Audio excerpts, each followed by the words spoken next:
Hari ini kita syuting menggunakan lampu baru ya, yang saudara mungkin tidak menyangka bahwa lampu ini hanya 1 watt saja ya. Jadi dulu ada lampu spotlight yang 500 watt, lalu muncul 20 watt seterang hampir 500 watt. Sekarang hanya dengan 1 watt saja. Apa yang saya mau katakan ya? Teknologi ini berubah ya. Lampu 1 watt ini lampu dengan teknologi LED ya. Teknologi berubah, zaman terus berubah. Nah, kalau kita tidak punya visi ke depan, maka bisa-bisa perusahaan yang kuat, orang yang kaya, usaha yang mapan, tiba-tiba tergiles, bangkrut, jatuh, lalu miskin. Seperti dulu ada orang kaya raya karena mesin ketik, lalu muncul komputer, maka usaha itu bangkrut. Nah, apa yang kita bisa pelajari? Bahwa untuk sukses kita perlu memikirkan ya jauh ke depan atau namanya visi. Kisah ini juga memperkuat hal ini ya, kisah fenomenal. Semua orang mengenal yang namanya Bill Gates, orang paling kaya di muka bumi.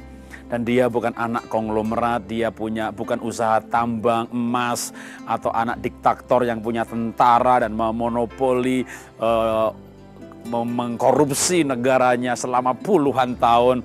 Dia bukan raja properti, dia bukan anak daftar usaha yang biasanya selama ini membuat orang kaya raya. Dia lahir dari keluarga yang biasa-biasa saja. Ya, tapi dia punya sesuatu yang luar biasa yang sebenarnya semua orang punya, yaitu otak ya, otaknya ya. Dia punya kepandaian. Orang paling kaya di muka bumi sekarang ini kaya karena kepandaian yang dia miliki. Tapi bukan hanya sekedar pandai, tapi dia punya visi jauh ke depan. Tahun 1973 ketika dia diterima di sekolah yang namanya Harvard. Semua orang bangga masuk di situ. Tapi Bill Gates hanya 2 tahun kemudian dia mendeokan dirinya. Kenapa dia mendeokan dirinya? Lalu dengan temannya yang bernama Paul Allen dia mendirikan Microsoft. Karena waktu itu dia berpikir jauh ke depan daripada orang lain. Dia melihat bahwa suatu saat nanti, sekarang ini sudah digenapi yang membuat dia kaya raya.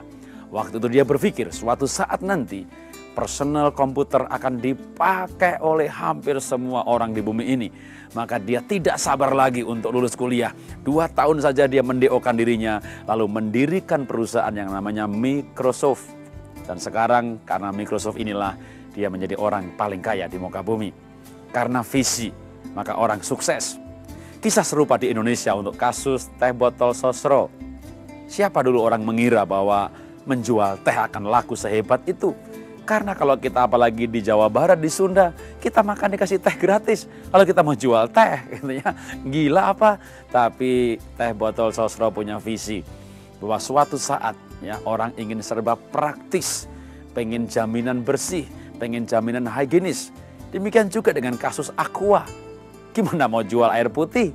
Orang bisa merebus sendiri, di mana-mana ada air. Tapi ada isu polusi, ada isu pencemaran. Orang tidak yakin air dari sumur ini apa layak minum apa tidak. Jangan-jangan dari air sungai, jangan-jangan merkuri, jangan-jangan tercemar.